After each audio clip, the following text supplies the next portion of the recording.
Siona God, hello, all Oshta, afternoon, good afternoon, and Wado. Thank you for watching. This is day 63 of Transformation of America, the true life story of a CIA mind control slave by Kathy O'Brien with Mark Phillips, and we are in the victim of the system timeline,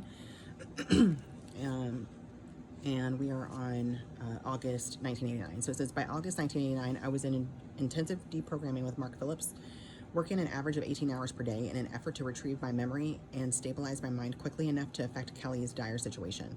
Dr. Patrick had informed Mark and me that Kelly was suffering from multiple personality disorder, now professionally termed dissociative identity disorder. Within a month, I too realized that I was MPD/DID also, because my initial abuse base was simply trauma rather than high-tech, in parentheses, harmonics like Kelly's. I soon went into fusion. Dr. Patrick informed us that Kelly exhibited symptoms of sexual/ritual abuses and advised we have her physically examined for same.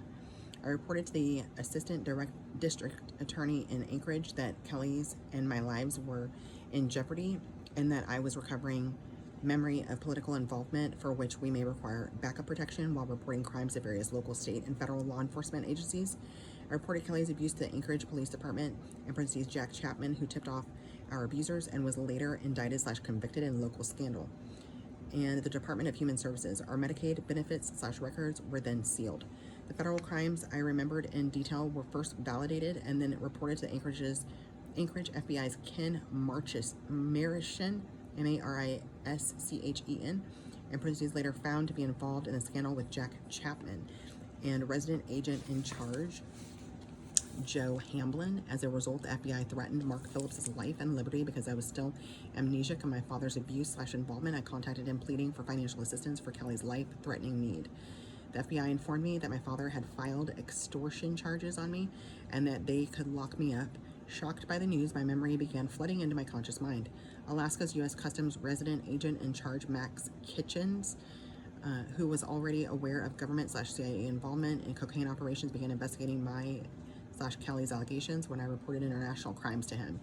He was informed by his Washington, D.C. supervisor to back off, as we were considered the walking dead. September 1989, Kelly's behavior had become violent. She exhibited homicidal/suicidal behavior as she was writing out memories of my mind control abuses, and her health was rapidly deteriorating. Mark Phillips' knowledge of government-level mind control matters permitted Kelly a measure of temporary relief through, in all caps, logically, understanding the programming she had already remembered. However, due to Kelly's polyfragmentation, in parentheses, MPD/DID created in infancy through trauma before her base personality had developed, good God, Kelly could not regain control over her own mind. Subsequently, she was hospitalized at Humana Hospital again, then was transferred to Charter North Psychiatric Hospital by Dr. Patrick. Kelly told me that she needed help dealing with her homicidal urges, that they were, and this is underlined, programmed and rooted in the occult belief, in parentheses, reportedly instilled by Cox, December of '88, that the bloodline/family, in parentheses, me, must be murdered in order that she survive and the voices in her head cease. She cried and said that she was going to hibernate until she received effective therapy, laid down her head and slept during the half-hour drive to Charter North Hospital. I have not seen the soft, gentle side of Kelly since, and I look forward to the day when qualified therapy allows her to be reintegrated and become whole. September 11, 1989, Kelly had agreed to undergo physical exams, and this is in parentheses, June 12th, for sexual abuse she remembered by Wayne Cox and Alex Houston, in hopes justice would be served. Alaska State appointed expert Dr. Clinton Lillibridge, Lillibridge, confirmed Kelly's sexual abuse and took photographs as further proof/evidence. Dr. Lillibridge confirmed the abuse to Anchorage PD Jack Chapman and FBI Ken Marischen, I don't know how you say it, Marischen, and immediately informed me that a cover-up was underway. He assured me that should I ever need his expert testimony in court, he would travel to any point in the United States to attest to her abuse, as it was horrendous and should not be covered up. Fall 1989 cover-up and threats were reaching dangerous proportions, and Mark Phillips and I began arranging to leave Alaska.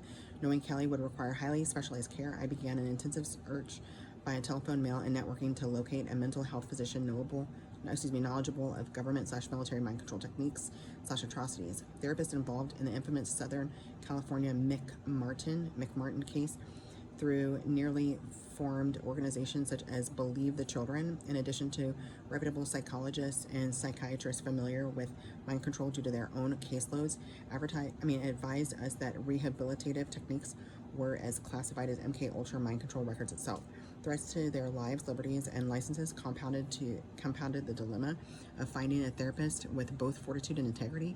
Additionally, our finances have long since been depleted by movement. Kelly's medical needs, postage, phone bills resulting from our efforts, survival against all odds, and Kelly's Social Security benefits would not be granted until 1991, when SSI was extended by law to cover MPD/DID. I wrote a pleading letter for assistance to Alaska's U.S. Senator Ted Stevens, who promptly responded by denying my request on Senator Byrd's Appropriations Committee stationery. Ooh. Man, that had to have been, I also contacted, tell me you're involved with Senator Byrd without telling me you're involved with that. You know what I mean? Here's a stationery. Jesus. I also contacted NOLA, N-O-L-A, CAPP of Alaska's Violent Crimes Claims Commission, a federal organization that provides funding for the rehabilitation of victims of violent crimes. NOLA CAP referred me to Tennessee's Claims Commissioner Richard Rucker, R-U-C-K-E-R. Commissioner Rucker began filing Kelly's/my claims before we left Alaska, as he had confirmed enough of Kelly's and my abuse to provide emergency funding. Commissioner Rucker worked diligently to assist me in arranging for Kelly's transfer from Charter North Hospital to a so-called dedicated psychiatric hospital specializing in treating dissociative disorders in Kentucky, known as the Valley Institute of Psychiatry. December 1989, U.S. Customs resident agent in charge, Max Kitchens, unexpectedly visited Mark and me, visibly shaken, to inform us that our lives were in grave jeopardy. He explained that the interest in silencing me was beyond his ability to protect us from. Some of my primary abusers had arrived in Anchorage, and my father had joined forces with involved political and federal perpetrators to have me silenced. He had also joined with Wayne Cox to harass us through custody/paternal issues. I contacted Commissioner Rucker, who had not yet completed financial arrangements for Kelly, which prompted him to secure an emergency interim placement for Kelly at the aforementioned Valley Institute of Psychiatry in Owensboro, O-W-E-N-S-B-O-R-O, Kentucky.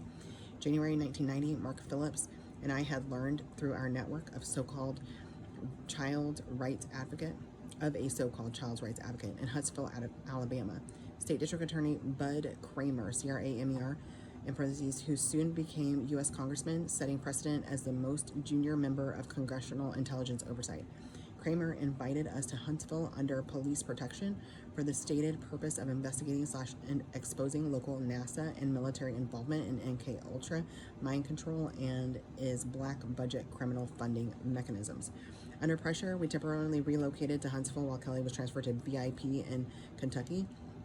Commissioner Rucker provided Kelly and me with emergency compensation through Bud Kramer's office before our claim was shut down, reportedly by Byrd, who is chairman of Senate Appropriations and oversees FBI violent crimes compensation from his Washington, D.C. special office in the FBI building. Our lives were soon in grave jeopardy in Huntsville, and Bud Kramer, in association with the Huntsville Police Department, was actively involved in cover-up, intimidation, and CIA damage containment practices.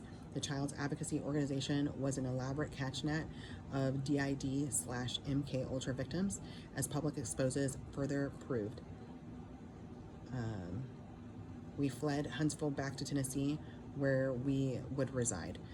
Spring 1990, Mark Phillips and I, upon the recommendation of, this is underlined, sympathetic/concerned FBI agents, ensured our safety when reporting crimes to Tennessee's FBI through audio recording, and having Nashville, Tennessee U.S. Customs witness the interview. FBI agents Brad Garrett and Phil Tooney attempted to trigger me into silence by using CIA code keys and triggers to my programming that were provided them, which to their amazement did not work. Tennessee Senator Sasser, S-A-S-S-E-R, was caught in the FBI cover-up, and in parentheses says proven, and the Tennessee Bureau of Investigation was used in an intimidation plot attempt as well. In the meantime, arrangements were back in order to obtain funding for Kelly's desperately needed therapy.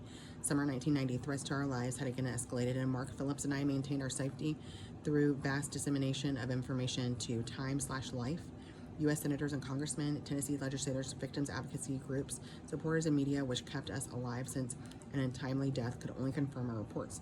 Valley Institute of Psychiatry informed me that Kelly's life was under threat from her father, Wayne Cox, my father, and others, and that they did not have sufficient security to keep her safe. Also, they claimed they would have to release her from VIP due to increased federal pressure, since finances were not yet available for obtaining qualified rehabilitation. I sought an attorney in order that Kelly not be turned into the Tennessee mental health system, as I believed her life there would be in serious peril. July 1990, I had been advised that if Kelly would have Alex Houston arrested for child abuse, the state would be forced to release the remaining violent crimes compensation to provide for her therapy. Believing this was possible, I contacted Sumner, S-U-M-N-E-R, County Sheriff Sutton, and his detective Jeff Pacino, P-A-C-C-I-N-O, and reported Houston's abuse of Kelly with documented medical and psychiatric proofs. And this is underlined, only to have my life threatened.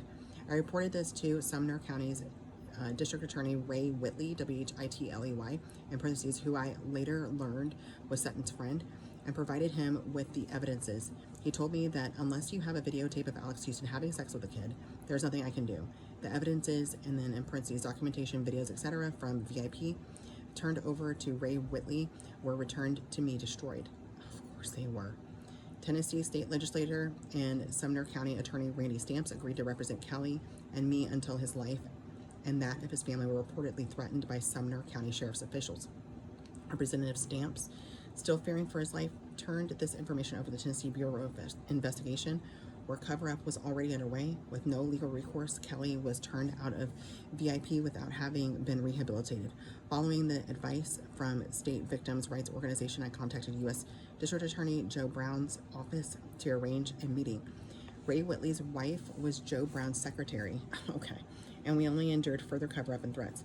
Upon the advice of a concerned U.S. Senator, I contacted Tennessee Representative Ben West to introduce a bill before the legislature in Kelly's name addressing the need for specialized care for sexual, ritual, and mind control abuses of children. And we'll end it there. Don't go hang, love you minute.